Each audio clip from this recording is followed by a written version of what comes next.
So this first one, we're going to use the strategy to multiply to get rid of fractions. Right now we've got an x plus 2 on the bottom and an x minus 3 on the bottom. Everything is already factored, but that should be something you always look initially to see, can I factor it further? Okay? So we always look first if we can factor it. This one has already been factored. So I'm looking at my fractions here, and I say I want to get rid of that x plus 2 on the bottom of the fraction. The opposite of dividing by x plus 2 would be to multiply by x plus 2. Now when I multiply by x plus 2, these x plus 2's will cancel. And that will get rid of the x plus 2 on the bottom. That still leaves me with one fraction. I still have an x minus 3 on the bottom. If I multiply both sides by x minus 3, these x minus 3's will cancel. So what do I have left? On the left-hand side, I have negative 3 times x minus 3. If I distribute that, I'll get negative 3x plus 9. And on the right side, I've got 2x times x plus 2. If I distribute that, I'll get 2x squared plus 4x. So we got rid of our fractions, and now we've got a different type of equation. What kind of equation is this, and how do you solve them? It's a quadratic equation because you've got an x squared. So we'll make one side equal to 0, add 3x to both sides, subtract 9 to both sides, and you get 2x squared plus 7x minus 9. And at this point, you have a choice. You could try to factor it, or you could use the quadratic formula, or if you remember how to complete the square, you could use that as well, although most people choose either the quadratic formula or factoring. If you're going to try factoring first, this one's not bad because 2x squared would have to be 2x and x. So now we have to see, is there a way with 9 so that your outside and your inside values give you 7? So what would you try first? 9 and 1? 1 by 2 is 2, 9 by 1 is 9. That does make 7. We'll need the plus 9 minus 1. Do a quick check to see if it all works out, and it does. So then when we go to write our answers, it'll be negative 9 over 2 and x equals 1.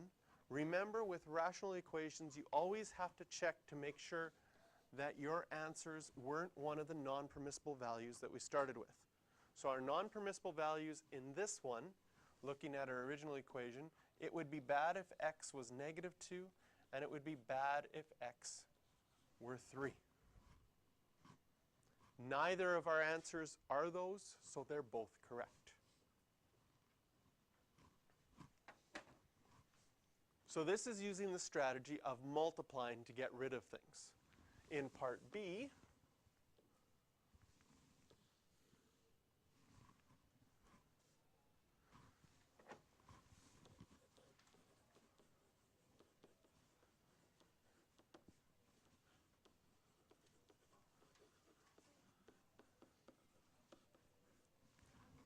this strategy can sometimes get you into trouble. In this case, it's going to work fine. Cross multiply. You first look, is everything factored? Yes, everything is as simplified as can be. The cross multiply strategy is very similar to the first strategy.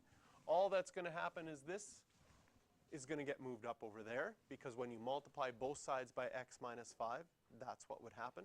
And when you multiply both sides by x minus 1, that would get moved up over there. So we would get x minus 1 times x plus 2 is equal to x times x minus 5.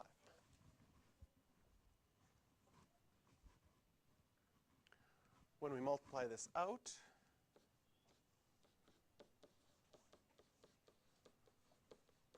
we have no more fractions. And if we look at the equation, it's got x squared, so we normally move everything to one side and make it equal to 0. And when we do that, our x squareds go away completely. So now what? How do you solve an equation without x squareds? You just solve it, right? We just need to isolate the x. So we're going to add 2 to both sides. Divide both sides by 6.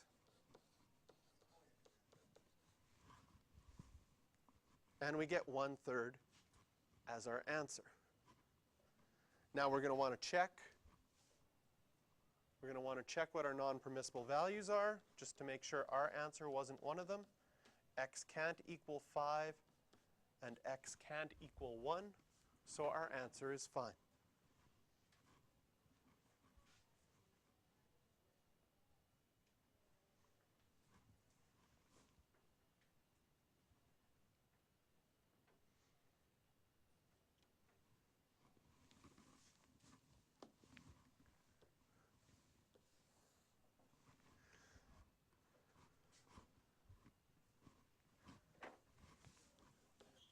And for C, the strategy that we're going to use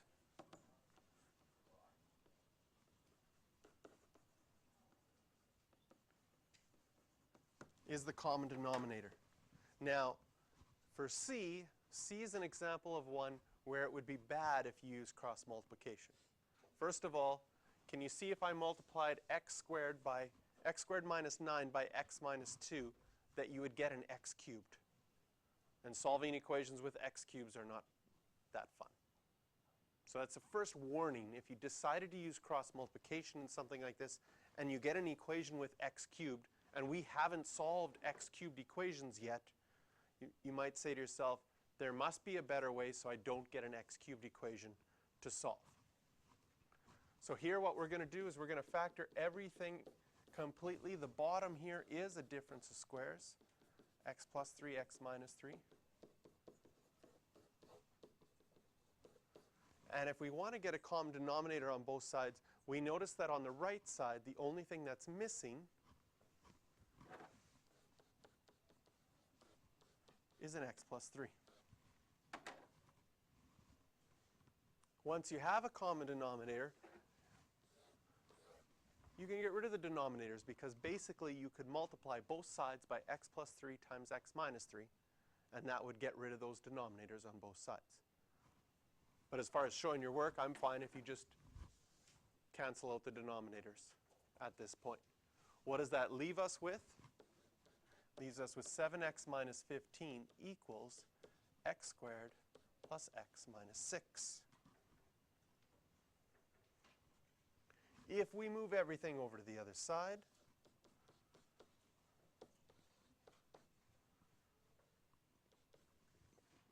x squared minus 6x plus 9. Could try to factor it. Two numbers that multiply by 9 to get 9, and you get minus 6. 3 and 3, they would both have to be negative to get negative 6, and that still gives us plus 9. So we get two answers that x equals 3. Now again, we always have to check our non-permissible values. Back to our original equation. When we factored it, x can't be negative 3 and x can't be 3.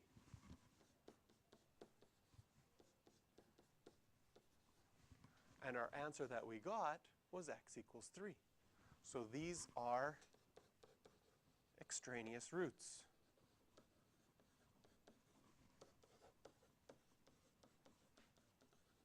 And this one has no solution, because the only answer we got was a non-permissible value, so that means there's no answer that actually works for this question.